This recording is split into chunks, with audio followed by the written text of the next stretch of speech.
You're listening to the Options Insider Radio Network, the home of the Options Podcast. For more quality options programs, visit theoptionsinsider.com or search for Options Insider Radio Network in your podcast provider of choice. Listeners can also access all of our programming through our mobile app available in the iTunes and Google Play stores. Select programs are also available via live stream at mixlr.com/options-insider.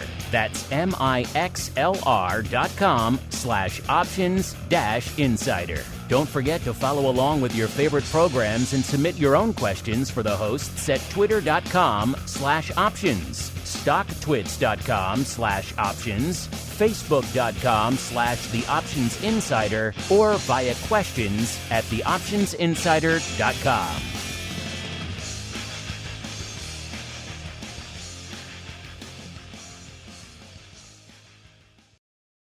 This is the Options Industry Council's Wide World of Options. Before we start today's show, listeners should know that options involve risk and are not suitable for all investors. Individuals should not enter into an options transaction until they have read and understood the disclosure document, characteristics and risks of standardized options, available by visiting the OCC.com or by contacting your broker, any exchange on which options are traded, or the Options Clearing Corporation at 125 South Franklin Street, number 1200, Chicago, Illinois, 60606. The Options Industry Council is an industry resource provided by the Options Clearing Corporation, collectively OCC. Any strategies discussed are strictly for illustrative and educational purposes only and are not to be construed as an endorsement or solicitation to buy or sell securities. Commissions, fees, margins, interest, and taxes have not been included in any of the examples used in this show. These costs impact the outcome of all stock and options transactions. Consult your tax advisor about any potential consequences. OIC was created in 1992 to educate investors and their financial advisors about the benefits and risks of exchange-traded equity options, and the Wide World of Options radio show is one of several resources investors can utilize to learn more about options.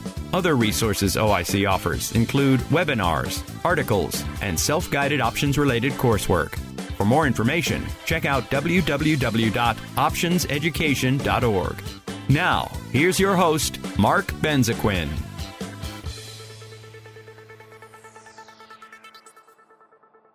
Hello, everyone, and welcome to OIC's Wide World of Options. I'm your host, Mark Benzaquen. For today's episode, we're going to finish up our conversations that we had with some of the industry's biggest names at the recent Options Industry Conference in Asheville, North Carolina. And to close things out, we're going to listen in on visits that we had with education advocates like Kevin Davitt of the Nasdaq, Patty Schuler from the Box Exchange, and Gary Franklin from Raymond James. For those interested in our webinar program and what OIC has in store for September, we're following up our summer sessions to talk about hedging, whether it be stock-specific or general market risk, by looking at two hedging strategies, the protective put and the options collar. To register, please visit our optionseducation.org website and click on the Events tab. For our Wide World of Options podcast, however, we're excited to bring you the conclusion of our extended Tales from the Road and the great conversations that we had about options. We should note that as our guests are not affiliated with OIC or OCC, the opinions expressed are their own and not those of OCC, nor do we endorse, warrant, or guarantee the products, services, or information discussed by our guests. And with that out of the way, let's get started by listening into a conversation that we recently had with NASDAQ's head of index options content, Kevin Davitt. I had the good fortune to catch up with Kevin and get his take on upcoming market trends, the benefits of new exchanges, and the value of education. Let's go ahead and listen in now. All right, everyone, welcome. Sitting down with me now is Kevin Davitt, representing the NASDAQ. Kevin is the head of index options content. A little bit of history on Kevin, kind of a this is your life. Kevin started on the floor of the CBOE in 1999 as a market maker. He worked his way around the industry and joined CBOE in 2015 to help lead CBOE's Options Institute. Kevin, you then joined Nasdaq in 2022 as the head of index options content. And with that in mind, and considering you've experienced options from both sides of the coin, meaning as a market maker and as an exchange rep, let me ask you this. What do you see as the most significant trends in the industry today? All right. Well, first of all, Mark, thank you very much for having me on to discuss things like this, which I think we both believe are important. Very much so, yes. Thank you. And thank you for that kind introduction. So, trends that I believe are sort of shaping our industry right now, to a certain extent, depends on where you're coming from. And to your point earlier about that I've been exposed to this business from both sides, the market making, liquidity providing side, and now the exchange side, I think I look at it through both lenses. So my response would be from a big picture standpoint, and I expect this is something that my friend and old colleague Henry Schwartz will focus on in the state of the industry later. Right. Is the appetite for shorter maturities, for shorter duration options. Mm-hmm. Now, I think that has taken some people by surprise. Exchanges have introduced essentially daily options that expire every day that the market's open. Now, just to be clear, these options are not listed day of and expire day of. They are listed 5 or 6 weeks in advance, and at some point that becomes their day of expiration. What we're talking about is the concentration of volume in these short-dated options. What it reminds me of, big picture, again, the benefits of being in this industry for a long time, is 2006 and 2010, when in 2006, index options, weekly index options were rolled out. And then in 2010, when the industry broadened that to include some of the most actively traded ETFs and listed non-standard. So we're talking about weeklies being Friday expiries. What we've seen is an evolution, I think a natural evolution of that over the past handful of years. And the reaction has been positive. I personally don't believe that that's an issue. There has been considerable attention on the concentration of volume in these options. I think that people understand that they behave somewhat differently than a longer dated option, but the marketplace is finding ways to use these systematically in strategies, as well as retail, finding ways to really customize their exposure, whether that's based on event risks, like we're down here in Asheville, and this week there will be another Fed meeting, and interest rates have been such a driver of positioning over the past couple of years, understandably. And so the ability to customize your risk over shorter time frames matters, and that is certainly a trend that I expect will continue to shape our business. Beyond that, more from the liquidity providing, the market making side, the breadth of product and the number of strikes and the data that requires to process and move around is something that I think the industry, the liquidity provider side, has expressed some issues with. But so long as we're seeing activity in strikes, I think that's perfectly fine. And the speed at which technology can improve and handle this stuff continues to be important. Then the one other thing that comes to mind is that the demographic of newer options users, from what we know, is skewing younger. Typically, that means they have a smaller wallet size than, say, somebody our age, mid-40s plus. Oh, I love you for thinking I'm mid-40s. You're welcome. I said mid-40s well, plus. I'm leaving the plus part off. So historically, it was more people at our point in life that were starting to use derivative products. And now capital markets are being embraced by 20-somethings and even younger. And that is interesting. So one response to that has been growth in micro or mini products, which afford smaller notional exposure, and that's something we could talk about, but I know you have done from an education standpoint a great deal there. And then this is broader sort of capital markets and industry talk, but the ability for these younger people to get exposure with partial shares. I know that's more on the equity side, but it's excellent because there's nothing better than getting started and learning from experience. I think there is a very, very big important difference between theoretical application and thinking I understand the sort of science behind calls and puts, and then seeing it applied practically and managing that with some emotional component. Then it becomes very real. And so I love the fact that you don't need many thousands of dollars to get started now. Well, and you bring up several interesting points, I think. Talking about this new investor, right? This younger demographic, they've got less dollars to invest. You were part of the CBOE's Options Institute. Where does education come in for these people that are, plunking down their hard-earned dollars and not actually understanding the mechanics of investing with options? Where do you see that standpoint of education for them? So my position would be that we're painting with a broad brush, and I think it's a careful one because there is genuine risk in any area of the market. And people need to understand that. To say that they're assuming, I think we're extrapolating from events of a couple of years ago and some vocal, very online types. Right, the meme stocks. About the degree of risk that the average new market participant is taking on. No, okay. So those have made headlines. To say that that's representative of the growth and broader demographic shifts that we've seen over the past few years, I think could be specious. And I say that for a couple of reasons. One, the growth that we've seen from just a pure volume standpoint has been sticky. And in my experience, if you talk about any consumer market, if you have a bad experience or a couple bad experiences, chances are you don't continue to give them business. Right, correct.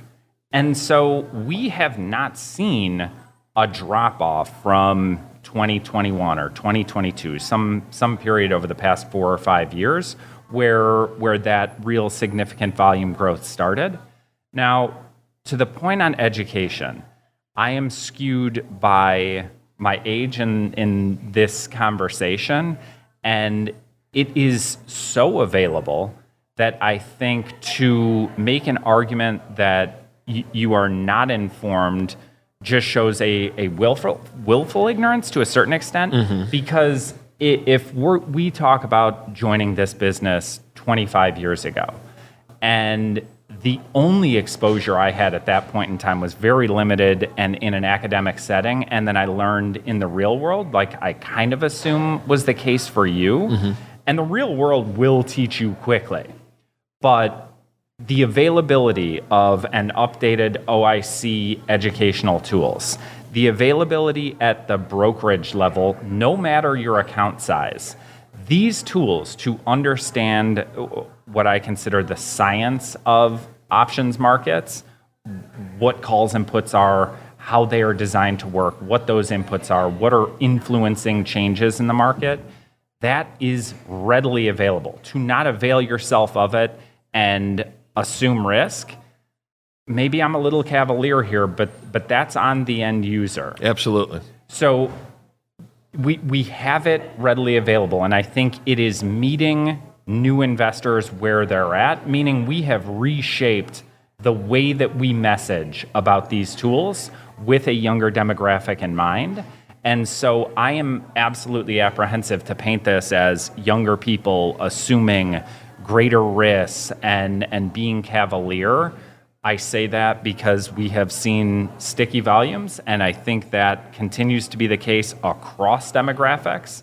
And you simply don't continue to use something if there's not some real or perceived benefit. Interesting. Another point is that uncertainty is embedded in this business, and people by nature are risk averse. So you can misconstrue something not working out from a P&L standpoint. And if you're not learning from that, then that's kind of on you. I'm talking about the availability of resources. If I think about how much I didn't understand at 20 or 25, and I continue to stress the point that I'm so much more comfortable talking about what I don't know these days than before, and that's empowering. So I understand the, especially given the feedback that you get, but I would argue that our industry has done exceptionally well at making the education available.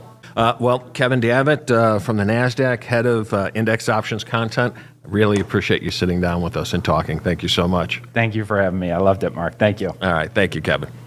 And we're back. Thank you to Kevin Davitt of the Nasdaq for taking the time to sit down with us and for the always great conversation. Next up, we'll hear from another exchange rep and another close friend of OIC, this time Patty Schuler from the Box Exchange. Patty and I took some time to talk about recent record volume, market and exchange innovation, and the unique experience of being a woman on a trading floor. Let's go ahead and listen in.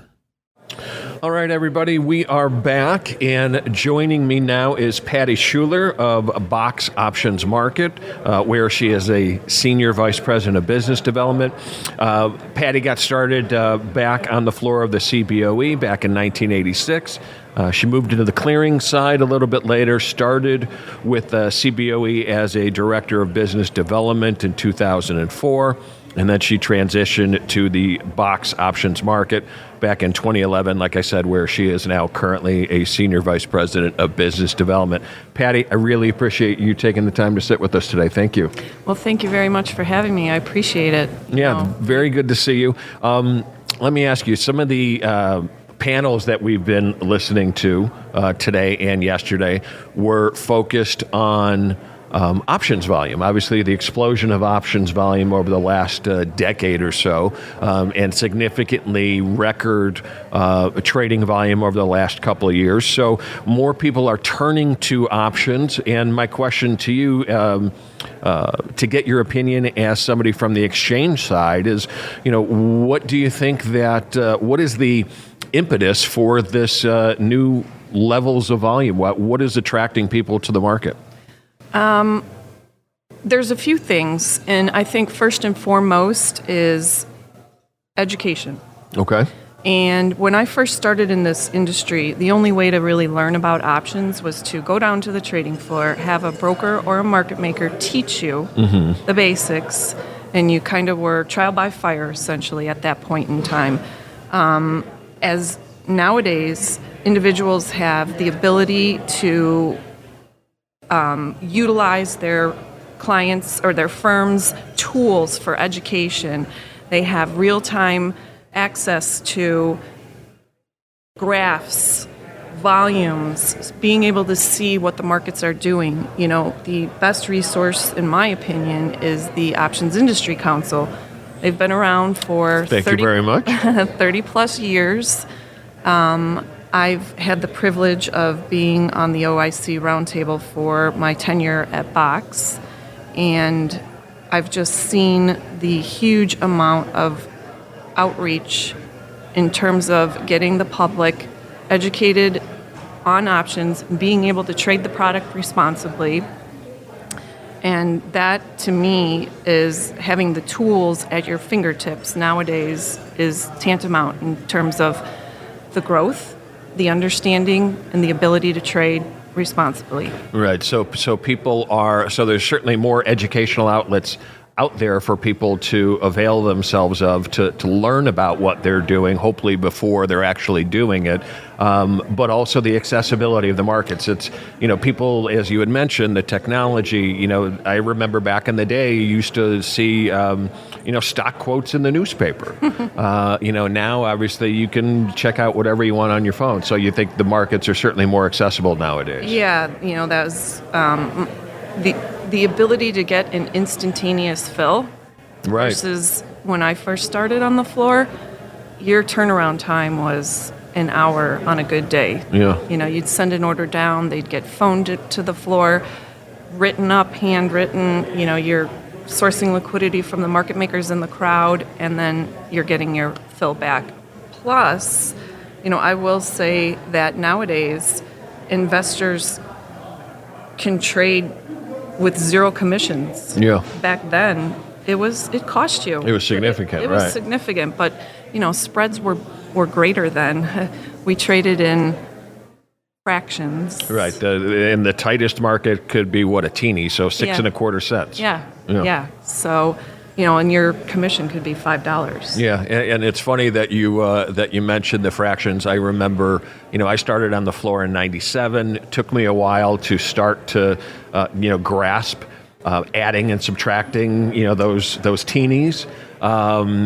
And then shortly thereafter, the news was that we were going to decimalization.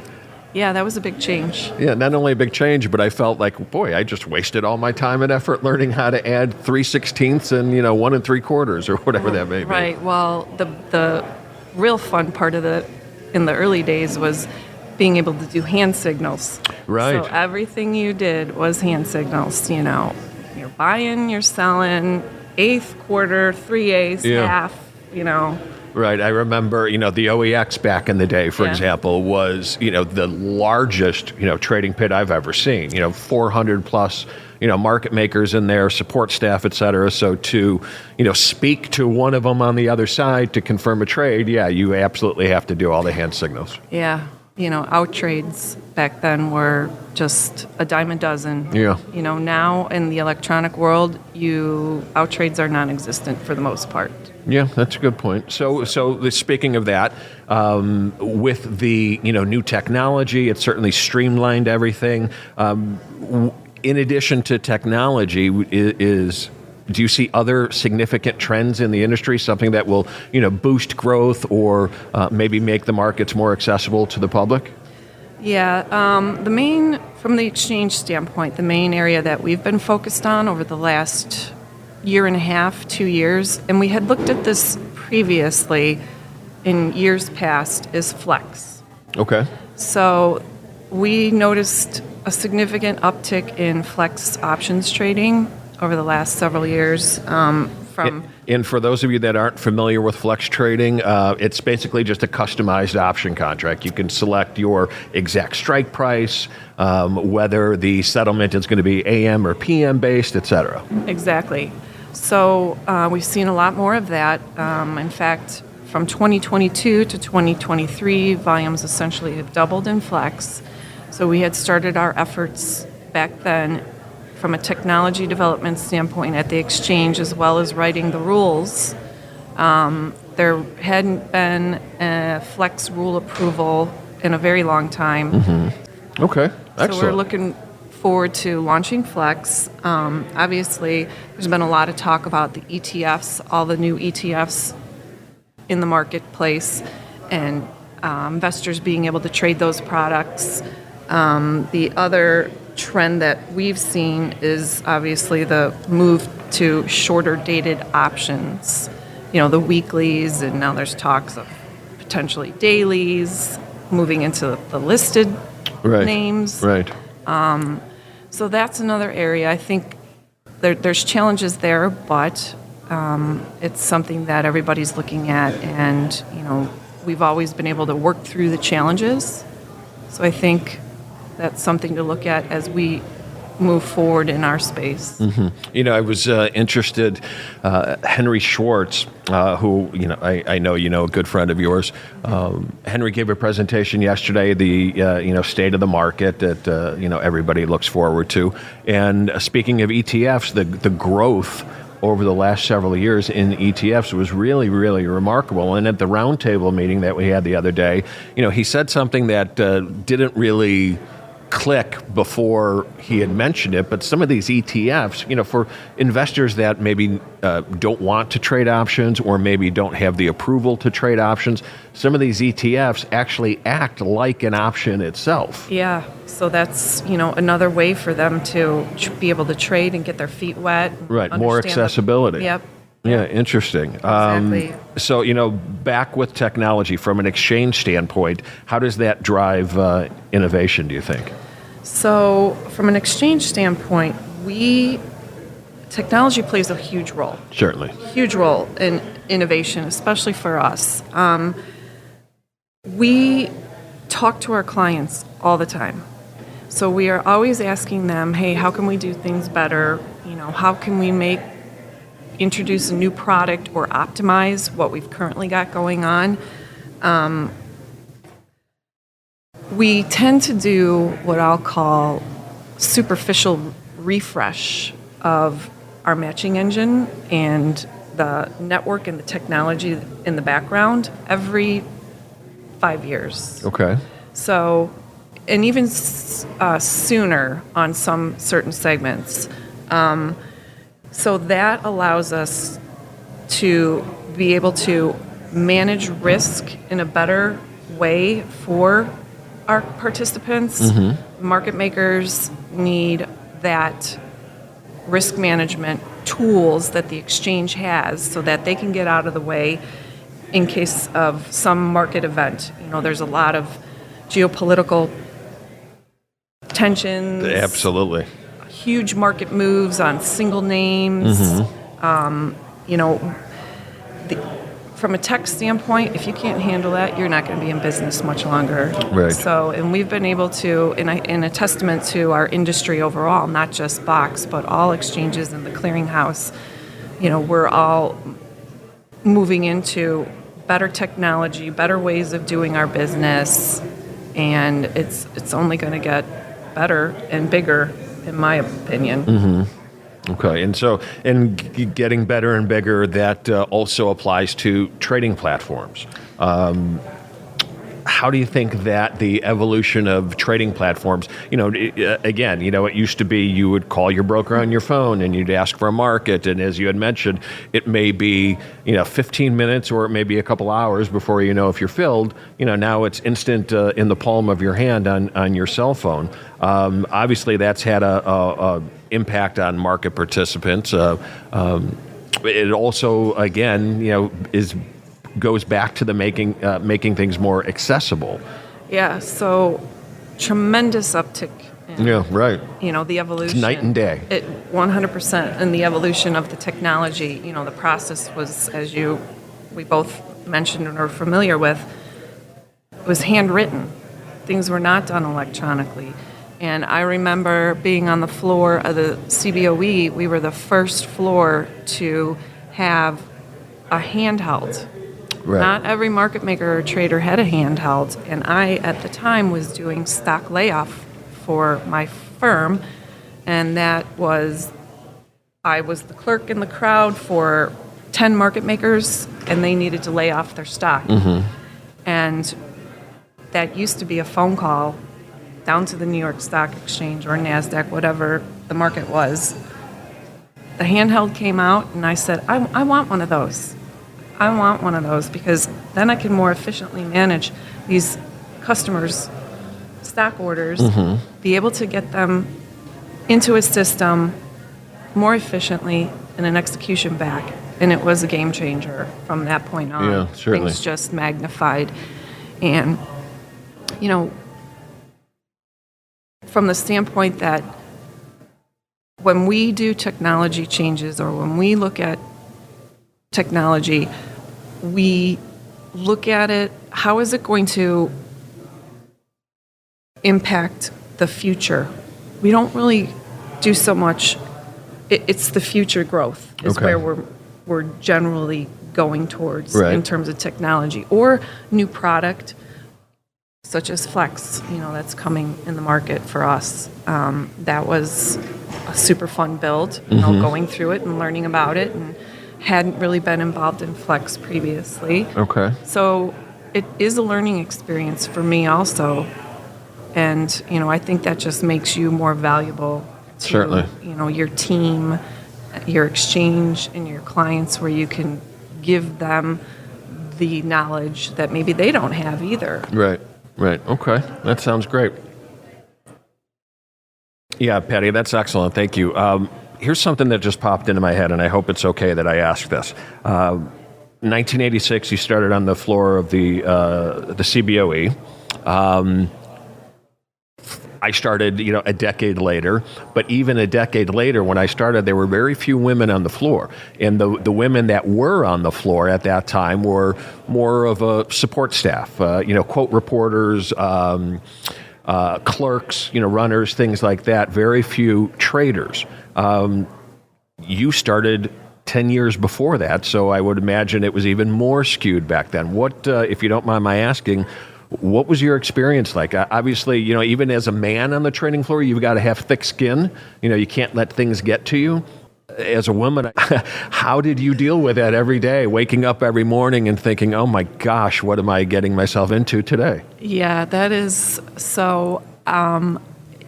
When I started on the trading floor, you were right. There was very few women. I started off as a runner, went to the phone clerk, went to the crowd clerk, then became a floor manager, all in a very short time frame. Obviously, you have to have thick skin to being down there. And, there were times where I felt like I was discriminated against. Certainly. It wasn't easy. The traders would, get in your face. Like they had no qualms about yelling at you in your face. And sometimes, a little scary, but, you have to hold your own. And you had to stand there, take it, and then figure out how to deal with it after the fact. I will say that I had a very good mentor who was a woman at the time, and she was in a senior position of leadership when I was at First Options of Chicago. And she really helped me to get through some of those tough times and to not be afraid to ask for a better or higher position. And I'll never forget, how she would just mentor me and give me the confidence to do what I could do. And it's just led me to where I am today and what I'm doing at my current role. I have a huge wealth of knowledge. Like I always wanted to learn about every little aspect of options trading, not just to trade the product, but clearing is also a big behind-the-scenes effort. And if you don't have that knowledge base, you're at a disadvantage. Certainly, you're right. So okay, yeah, I mean, now there's a lot more women in the business, but it's still. I'm always looking to make sure that we have enough of those roles that either a man or a woman could fill. Right, certainly. And not be discriminated against. Right, and then also just not only the culture of the industry, but just the culture of, being in the, a new millennium, 2020 plus. Yeah. A lot of swearing. Right. A lot of misogyny. Yeah, I've never heard so much disgusting stories in my whole life. They had no qualms about saying things. None whatsoever. That they were talking with all their buddies about. Right. So, and the fact that a woman was standing next to them, completely irrelevant. If she doesn't want to hear it, she shouldn't be here. That was the attitude. Yeah. There was no HR policy back then at all in terms of anything. Yeah. So, you had to stand there and listen to it or take it. There were plenty of times where I would get upset and have to walk off and maybe cry in the women's bathroom down there and then come back up. But you came back up. Yeah, came back up. Yeah, and that's the important thing. So. Excellent. I appreciate you sharing that with me. Thank you. Thank you, Patty, for that terrific discussion and for sharing your personal story. And now to close things out, let's listen in on our talk with Gary Franklin, Vice President and Head of Options Trading and Strategy at Raymond James, where he's been for more than 30 years. Let's go ahead and listen in on what Gary has to say. All right, everyone, thank you for joining us again. I have the extreme fortune to sit down with Gary Franklin of Raymond James. Gary is the VP and head of options trading and strategy at Raymond James, where he's been for 33 plus years. He's also a former OIC Roundtable member, member of the CBOE Retail Advisory Committee, and a member of SIFMA Listed Options Trading Committee. So, Gary, obviously, you've been around the industry for decades.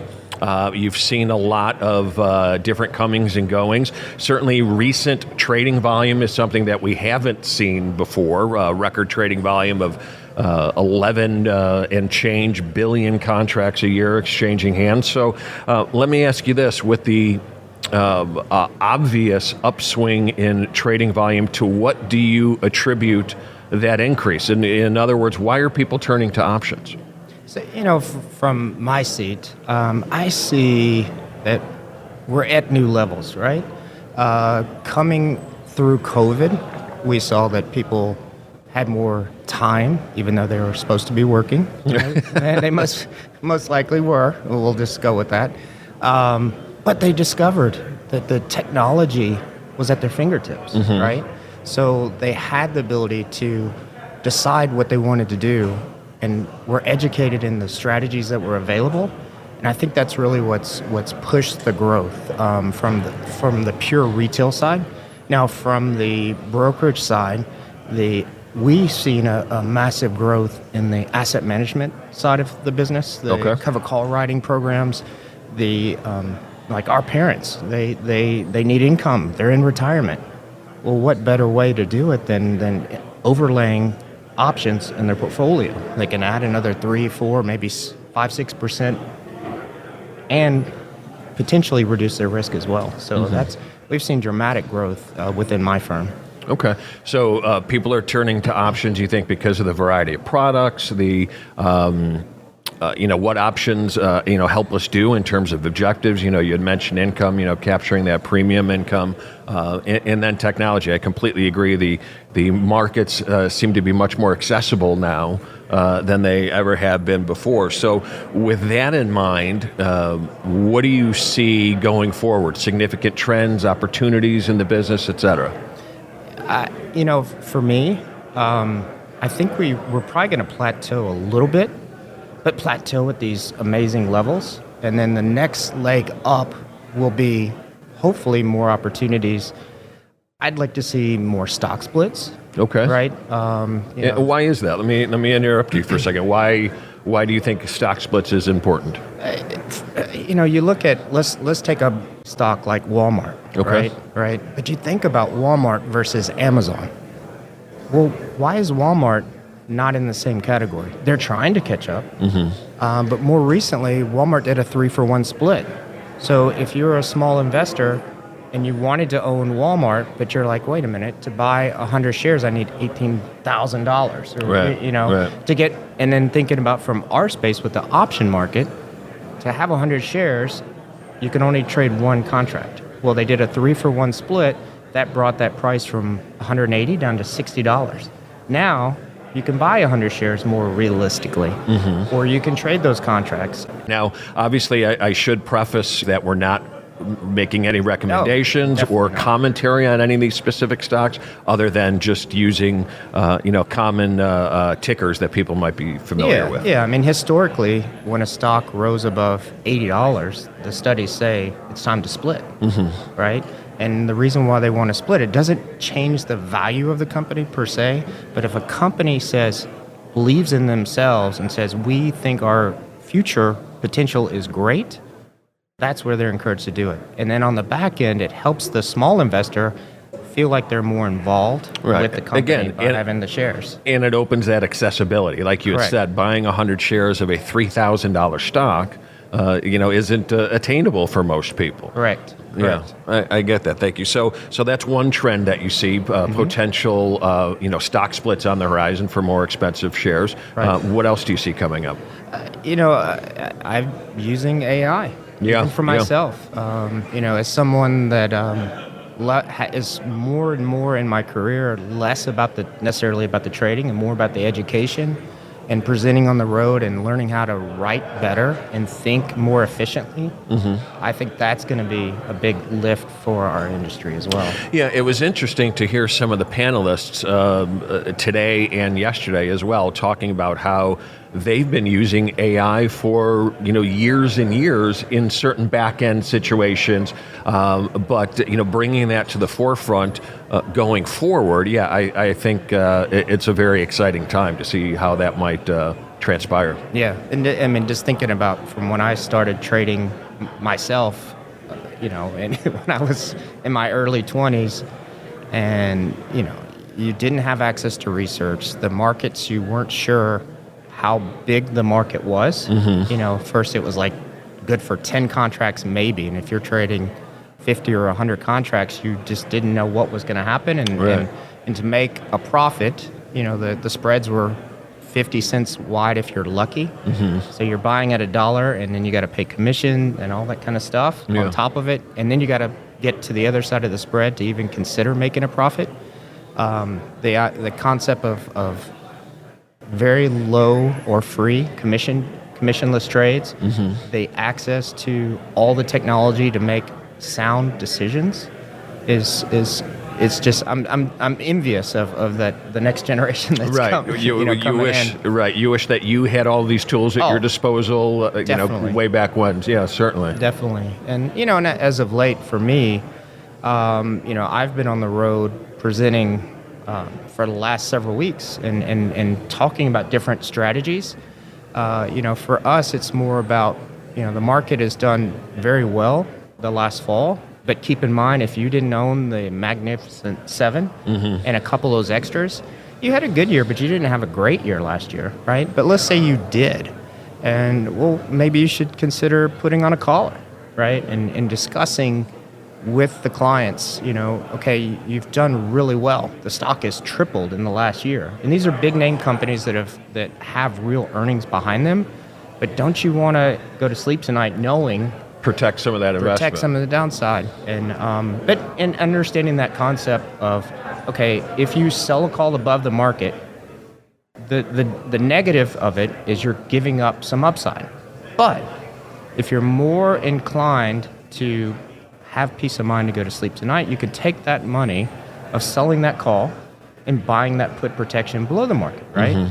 And if you can do it at little cost or maybe a slight credit, right? And let's say it's a company that doesn't pay a dividend, well, now you've kind of created a little dividend stream, and you've reduced your your premium that you're paying, and having that deductible in place. Yeah. So you raise a good point, bringing up some of these more intermediate strategies. For example, I consider a collar an intermediate strategy. With that in mind, do you see a change in the level of sophistication of your clients or of just investors in general today versus when you and I got started in the business? Oh, 100%. The concept of what is an option isn't even. It's like, I know what an option is. What is a derivative? No problem. And I still, even though people are far more understanding and more sophisticated than most people in the back office understand. Yeah. It's a matter of just still keeping it simple, I think, is key for the long-term success. Okay. Right? Okay. Let's shift gears for a second. So we talked about opportunities in the market. On the flip side, challenges. What roadblocks do you see going forward? AI, for example, there certainly may be issues with that. Crypto, I know, is huge on everybody's lips, and there's certainly regulatory issues. Do you see challenges going forward from a regulatory standpoint, or a technology standpoint, or just the market in general? What do you think about that? There's always going to be ebbs and flows in regulation.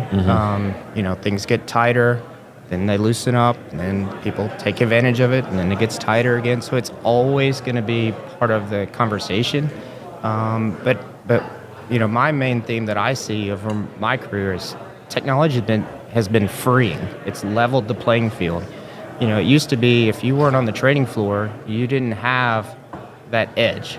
Right, certainly. Right? But Which is now- a reason that the traders were paying those, exorbitant seat prices. Exactly, Yeah. exactly. But now in the palm of your hand, you have so much data, right? You can make your own decisions and have informed decisions. Now, I would say with technology, a lot of people, there's technology information overload. Yeah, right? certainly. And I think the skill comes into the fact that you've got to identify what is maybe your 5 things that you want to focus on, and then you trade from there. If you are looking at every indicator, you're going to confuse yourself. But if you figure out what works best for you and whatever industry or company it is, and you focus on that, you're going to be far ahead of everybody else. Okay, excellent. Great information. Always terrific to see you, so thanks for sharing your time. Thank you. It's always great to be here. And that's going to do it for today's episode of Wide World of Options. Special thanks to today's guests, Kevin Davitt, Patty Schuler, and Gary Franklin, and to all of our guests that took the time to sit down with us and share their insights on all things options. We'll be back next time with a whole new show featuring more industry names, market concepts, and of course, trusted options education. In the meantime, please be sure to visit the events section of our website, optionseducation.org, and register for our upcoming events, and feel free to explore the rest of what OIC has to offer while you're there. Thanks again to all of our listeners and supporters, and as always, please feel free to send us your questions via email at options@theocc.com or live chat with us on our website. Take care, everyone, and we'll be talking with you again very soon. You've been listening to the Options Industry Council's Wide World of Options. If you have questions about anything you've heard on today's show, email options@theocc.com or visit www.optionseducation.org and chat with OIC's Investor Education team. Interested in connecting with OIC on social media? Subscribe to the OIC YouTube channel, like them on Facebook, follow them on Twitter at options.edu, and follow their page on LinkedIn. Thanks for listening, and be sure to tune in to the next episode of Wide World of Options. You're listening to the Options Insider Radio Network, the home of the Options Podcast. For more quality options programs, visit theoptionsinsider.com or search for Options Insider Radio Network in your podcast provider of choice. Listeners can also access all of our programming through our mobile app available in the iTunes and Google Play stores. Select programs are also available via live stream at mixlr.com/options-insider. That's mixlr.com/options-insider. Don't forget to follow along with your favorite programs and submit your own questions for the hosts at twitter.com/options, stocktwits.com/options, facebook.com/theoptionsinsider, or via questions@theoptionsinsider.com.